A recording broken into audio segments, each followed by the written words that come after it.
Bien, estimados y estimadas jóvenes, vamos a intentar explicar el programa del licenciado Cortés. Les soy sincero, para mí, en cuanto a la tarea, casi que solo es de copiar y pegar, y lo único que hay que cambiar es la función eh, que implementa, valga la redundancia, la función a la que se le quiere obtener la raíz. Eso es lo único que habría que cambiar. Bueno, no es 100% así, pero yo diría que el programa del licenciado Cortés básicamente en un 85% ya se acopla bastante a lo que se les pide en la tarea, un 80-85%, más o menos. Entonces, miren qué bonito, ¿verdad?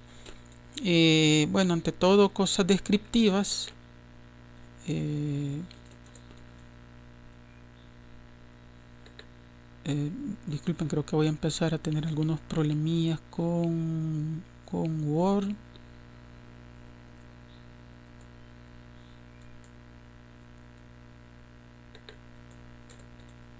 Estamos. Entonces, ante todo, cosas descriptivas. Acuérdense que este es el momento en que la función, ¿sí? La función pasa por cero, ¿sí? Obviamente la función es esta, solo un tramito de la función estoy seleccionando ahorita, ¿verdad? Sí, un tramito de la función, pero es obviamente toda la curva negra que se ve aquí, sí, sí. Disculpen, no he sido bueno para seguir estos trazos, sí. Esa es la raíz, sí. Eh,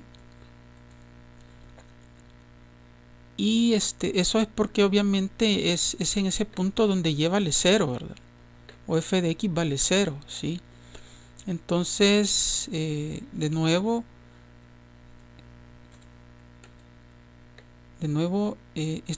más o menos, ¿verdad? Más o menos por aquí, ¿sí? Estaría la raíz, ¿sí? La que le hemos llamado xz, ¿se acuerdan, verdad? ¿Sí? O la raíz verdadera, ¿sí? Z de cero en inglés, ¿verdad? Este punto de acá, esta es la raíz. Acuérdense que la raíz es la x, no es la y, ¿sí? ¿Sí? Entonces, la y es el cero de la función, ¿verdad? Perdón, también la x es el cero, perdón. Lo que quiero decir es que la raíz es la x para la cual la función se hace cero, ¿sí? Bien, entonces veamos, analicemos un poco el programa del licenciado Cortés. Es una función, ¿sí? Que él le llama de esta manera, ¿sí? Él le llama de esta manera, y los datos de entrada son el XL, que lo explicamos en la clase pasada, el XU, que lo explicamos en la clase pasada, ¿sí? ¿Cuál es el requisito que deben de cumplir? Deben de cumplir que la f de xl y la f de xu deben de tener signos opuestos, porque la f de xu tiene que quedar arriba del cruce por cero de la función, y la xl tiene que quedar abajo del cruce por cero de la función, ¿sí? Entonces, y el n, ¿sí?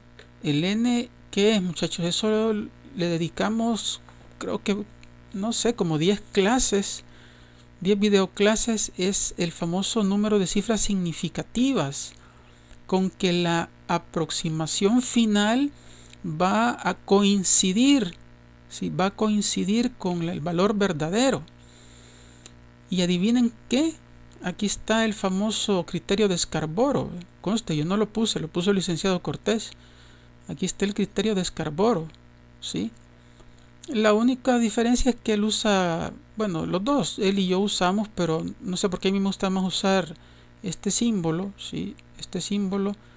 El licenciado Cortés le gusta más usar el doble asterisco para la potencia, ¿sí? Para la potenciación.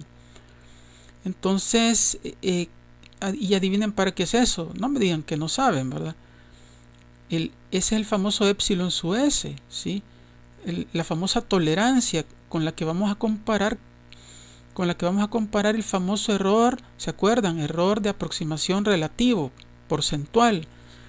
Cada nueva aproximación que salga, comenzando desde la primera, vamos a calcular un error relativo porcentual, un error de aproximación relativo porcentual, lo vamos a comparar con este valor, ¿sí? Pero sigamos, aquí está el f de xl, ¿sí? Guardado en la variable fxl, ¿sí? Es este valor que está acá, ¿se acuerdan, verdad? ¿Se acuerdan que era este, verdad? Este valor que está acá, ¿sí? Que dijimos que era este valor f de xl, y es igual a la función, ¿sí? O sea, es esta función de acá, ¿sí? Solo estoy sombreando un tramito de la función, ¿verdad? Evaluada en xl, o sea, evaluada en este valor, ¿sí? En este valor de xl, este es xl, ¿sí? ¿Sí? Entonces el f de xl es precisamente esta altura, este punto que está acá, ¿sí? Entonces tenemos que hacer una función, eso ya lo vamos a ver cuando corramos el programa, tenemos que hacer otra función, aquí la estamos invocando, la estamos llamando para que evalúe el xl, que es este valor, es este parámetro con el que llamamos originalmente el programa, ¿sí? El f de xl, acuérdense, es y el xu, ¿sí? Tanto el xl como el xu son los dos valores iniciales con los que comenzamos las iteraciones, ¿sí? Aquí tenemos el primero, ¿sí? Este que está acá es el xl, y el otro, ¿se acuerdan que era este, verdad? El xu, ¿sí? Donde el xu tiene que cumplir que su f de xu, ¿sí? Su f de xu tiene que ser positiva, ¿sí? Mientras que la f de xl tiene que ser negativa, ¿sí? Porque la f de xl queda abajo de 0, ¿sí? Y la f de xu queda arriba, ¿sí? De 0, ¿sí? Siendo 0 este nivel que está acá, ¿verdad? ¿Sí? ¿Van entendiendo? Es fácil, ¿sí?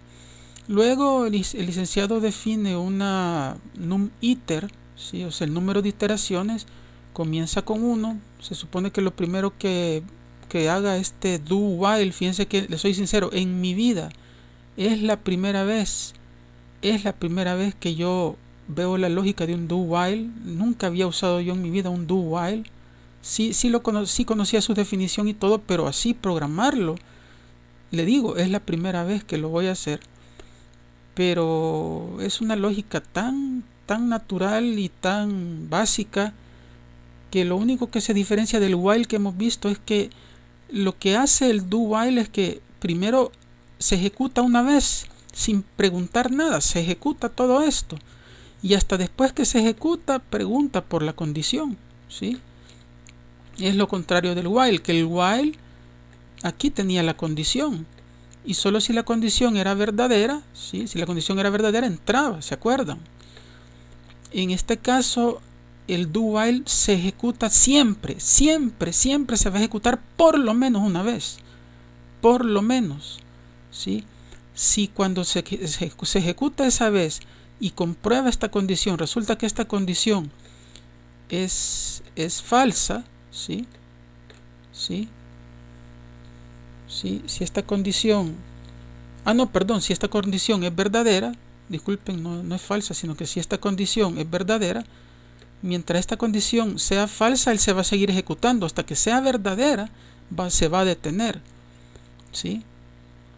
Porque es hasta que se cumpla que el error absoluto sea menor que la tolerancia. Entonces, mientras sea falsa, ahí también es lo contrario del while, mientras sea falsa se va a volver a entrar y va a volver a ejecutar, ¿sí? Pero en el momento en que sea verdadera, ahí en ese momento ya no ejecuta nada. En el momento en que sea verdadera, ¿qué va a ser verdadero? Esta condición, ¿sí? Bueno, voy a limpiar todo esto. Entonces, si se fijan, comenzamos, ¿verdad? El licenciado Cortés le llama que la primera aproximación de la raíz, ¿sí? La primera aproximación de la raíz es si ustedes ven los comentarios que él pone aquí, yo quité los comentarios, es cualquiera de las dos de los valores iniciales de x. Se pudo haber escogido el xu, ¿sí? Pero él escogió el xl, ¿sí? Entonces él escogió el xl como xl como la primera aproximación de la raíz. O sea, para él esta es la primera aproximación de la raíz, esto que estoy poniendo aquí en rojo, ¿sí? Esa es la primera aproximación de la raíz. Ya vamos a ver la lógica, ¿sí? Entonces luego lo que hace es que encuentra el primer xm. Todos sabemos ya qué es el xm. El xm es el valor, la mitad de distancia entre el xl y el xu. Y ustedes saben que la mitad o el punto medio entre dos puntos x se calcula sumando esas x y dividiéndolas entre 2, ¿sí? Es decir, lo que él está calculando ahorita en esa instrucción, ¿sí? Es esta xm, esta de acá, ¿sí? Esta xm, obviamente es este punto de aquí. Luego él evalúa el f de xm en la función que no la estoy mostrando aquí, pero es la función que tiene la fórmula de esta curva, pues la fórmula de esta curva, que solo estoy, como siempre les digo, sombreando un tramito, ¿verdad? Un tramo, ¿sí? Entonces, cuando él evalúa y encuentra el valor de f de xm, lo que está encontrando básicamente es este punto, ¿verdad? Este punto de acá, ¿sí? Y ahora, ¿qué sigue? ¿Se acuerdan que era lo que seguía, verdad? Vamos a comparar si este signo, que por cierto es negativo, lo vamos a comparar con este signo. ¿A través de qué? Del producto, ¿se acuerdan, verdad? ¿Se acuerdan del producto, verdad? Vamos a ver si f de xm por f de xl es menor que 0, ¿sí? O es mayor que 0, ¿sí? ¿Se acuerdan que eso era lo que hacíamos, verdad? Eso es lo que sigue. Pero antes, ¿sí? Pero antes, lo que él hace es que, como ya tiene el primer xm, ¿sí? Y tiene el xm anterior, entonces aquí calcula el primer error absoluto relativo porcentual. ¿Se acuerdan lo que hacíamos con Taylor, verdad? O con Maclaurin. El xm nuevo menos el xm anterior, ¿sí? Lo divide entre el xm nuevo, ¿sí? Eso lo multiplica por 100, ¿sí? Y ya tiene listo el resultado. ¿Para qué? Para que al final va a comparar, ¿sí? Va a comparar ese error de aproximación relativo porcentual con SUS, que es el criterio de Scarborough, pero se lo va a hacer hasta el final, ¿sí?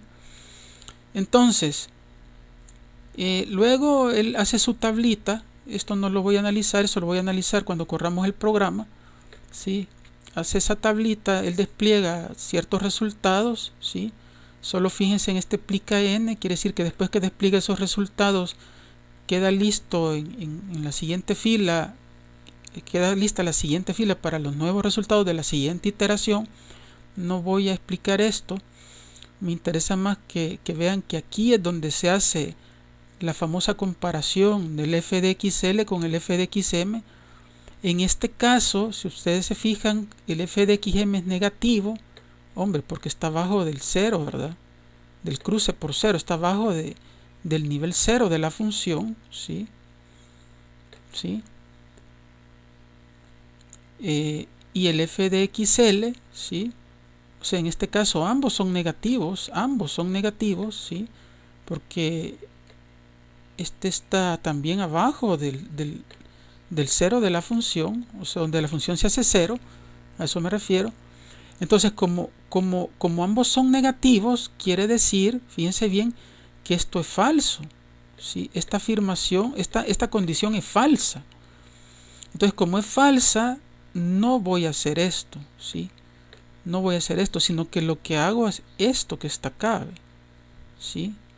Entonces lo que voy a hacer es que lo que está en al XUM va a ser mi nuevo XUL, ya vamos a ver por qué. Y obviamente la imagen del XUM, que ya fue calculada, aquí fue calculada, ¿sí? Pasa a ser la nueva XUL, ¿sí? ¿Por qué?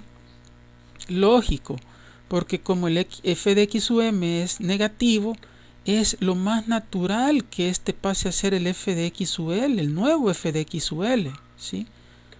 Es lo más natural, porque acuérdense que por definición el f de XUL debe de ser negativo, ¿sí? Acuérdense que el f de XU, ¿sí? Que en este caso, disculpen que lo ponga por aquí, pero es que me conviene por el ejemplo. Aquí está, ¿sí? El f de XU es este punto que está acá, ¿sí? Sí, ustedes dirán, ¿y por qué no lo pone por aquí, verdad?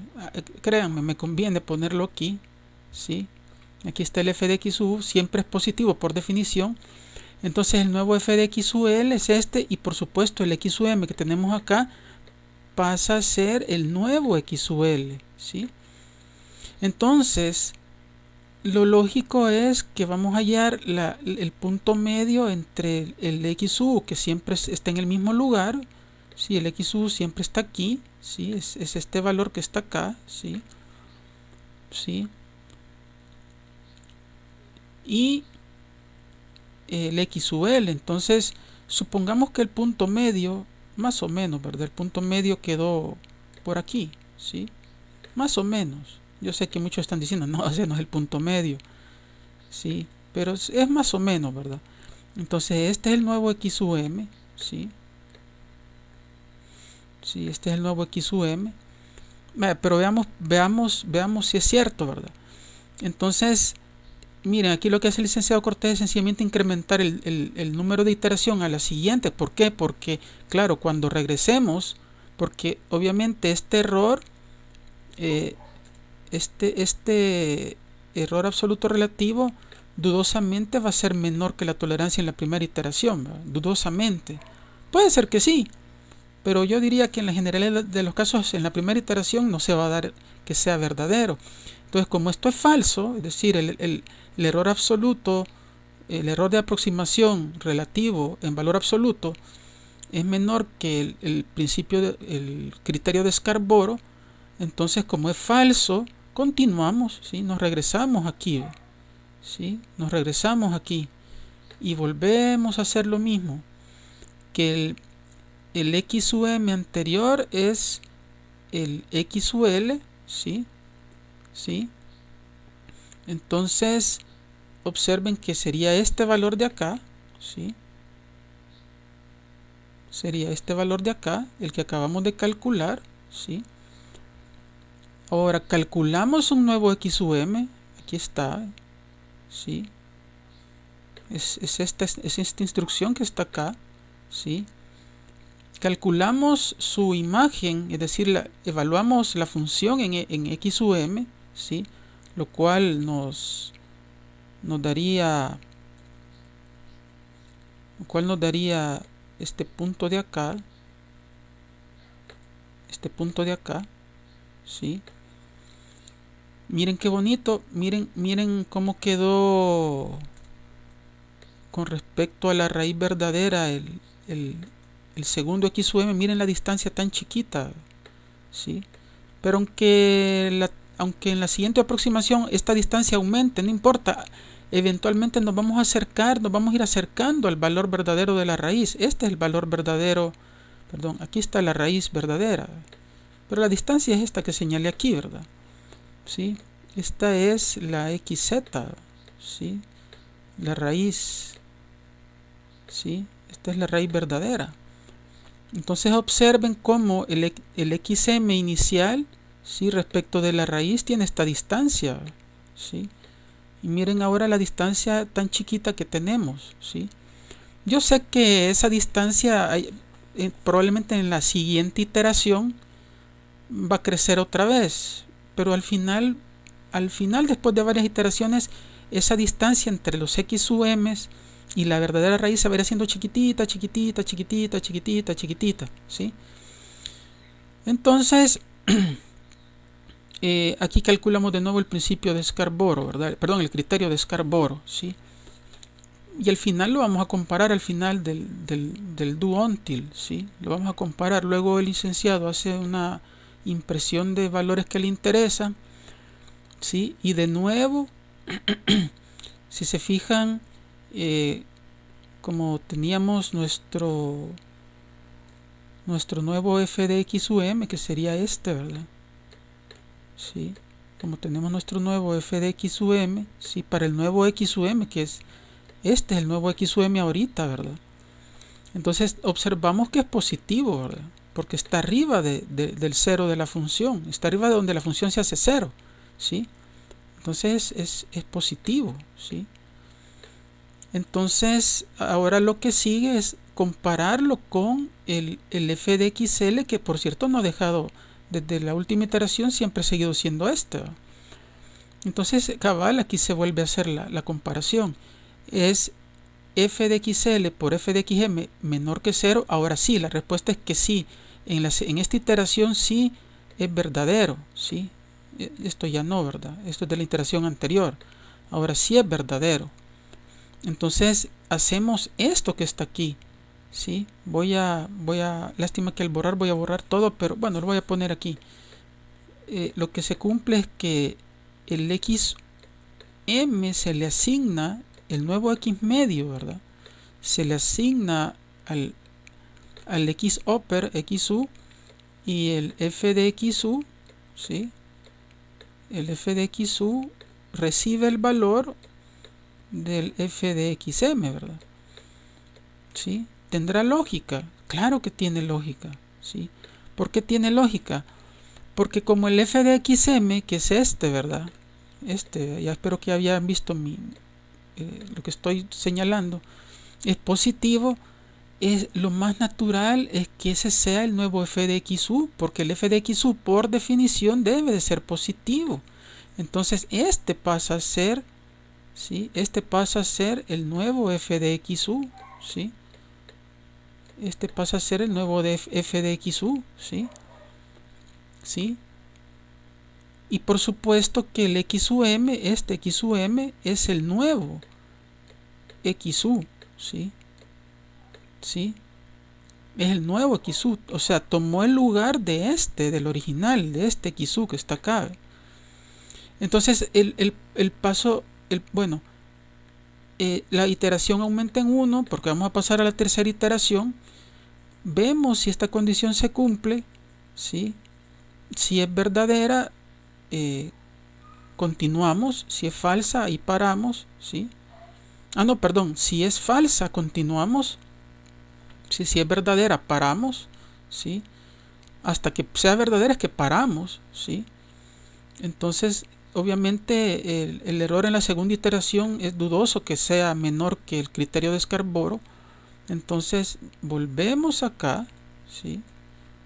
Volvemos de nuevo acá. Ya sería la tercera iteración, por eso es que se hace esto, ¿sí? Y observen que el xm anterior, ¿sí? es el xl, ¿sí? Acuérdense que el xl continúa siendo esto, ¿sí? Calculamos un nuevo xm, ¿sí? entre el xu y el xl, que sería esta distancia de aquí para acá, ¿sí? ¿Sí? Más o menos por aquí está el punto medio, ¿sí? Y aquí estaría el nuevo xm, ¿sí? Aquí estaría el nuevo xm, ¿sí? Yo sé que ustedes dirán, ahora la distancia entre el xm y la raíz aumentó. No importa, eventualmente nos vamos a ir acercando, ¿sí? Eventualmente nos vamos a ir acercando. Entonces, obviamente calculamos el valor de f de xm, ¿sí? Y repetimos de nuevo todo el proceso, ¿sí? Este es el nuevo f de xm, ¿sí? ¿Sí? Ese es el nuevo f de xm, ¿sí? Bueno, calculamos de nuevo el error, eso lo vamos a chequear hasta el final, ¿sí? Y aquí es donde volvemos a chequear el f de xl con el f de xm, o sea, vamos a chequear el f de xl que no ha cambiado en las últimas dos iteraciones y el f de xm. Entonces ahora que se cumple, ahora lo que se cumple es que esta condición es falsa, ¿sí? Es falsa. Entonces, como es falsa, lo que vamos a hacer es esto, ¿sí? Que el f de xm pasa a ser nuestro f de xl, ¿sí? Pasa a ser nuestro f de xl, ¿sí? Y el nuevo xm pasa a ser el nuevo xl, ¿sí? ¿Sí? Entonces, como este ya es nuestro nuevo xl y el xu, observen que es este, ¿verdad? De la última iteración no ha cambiado, este es el xu. Entonces vean ahora la distancia, vamos a sacar el punto medio entre el xl y el xu. ¿Sí? El punto medio está por aquí, miren qué bonito. Nos estamos acercando, ¿verdad? ¿Sí? Este va a ser el nuevo xm eventualmente, ¿verdad? Ahorita todavía el algoritmo no lo está diciendo, pero aquí va a estar el xm, ¿sí? Entonces eventualmente los xm se van acercando al xz, ¿sí? Se van acercando al xz, ¿sí? Se van acercando. Entonces tal vez no en todos los casos, pero eventualmente ya cuando haya varias iteraciones, los xm van a estar cada vez más cerca y más cerca y más cerca, ¿sí? Entonces digamos que después de varias iteraciones, esta diferencia, ¿sí? Como es entre xm, ¿verdad? Básicamente, acuérdense que de los xm es que sacamos los xls, ¿sí? Se han fijado en eso, que de los xm estamos sacando los xls, ¿sí? Y como el x anterior siempre lo ponemos como el xl, ¿sí? Entonces eventualmente esta diferencia se va a ir haciendo más chica y más chica hasta que va a haber un momento en que esto va a ser verdadero. Cuando esto sea verdadero, paramos el proceso. ¿Y cuál va a ser la raíz? ¿Sí? El último xm que hayamos calculado, ¿sí? El último xm que hayamos calculado, esa es la raíz. O el último xm, esa es la raíz, ¿sí? ¿Sí? Esa es la raíz. Si se fijan aquí, el licenciado Cortés está mandando eso, el xm. Los xm son los que se están acercando a la raíz, ¿sí? Y en eso consiste el programa, ¿sí? Bueno, los otros detallitos los voy a explicar en la siguiente videoclase. Gracias.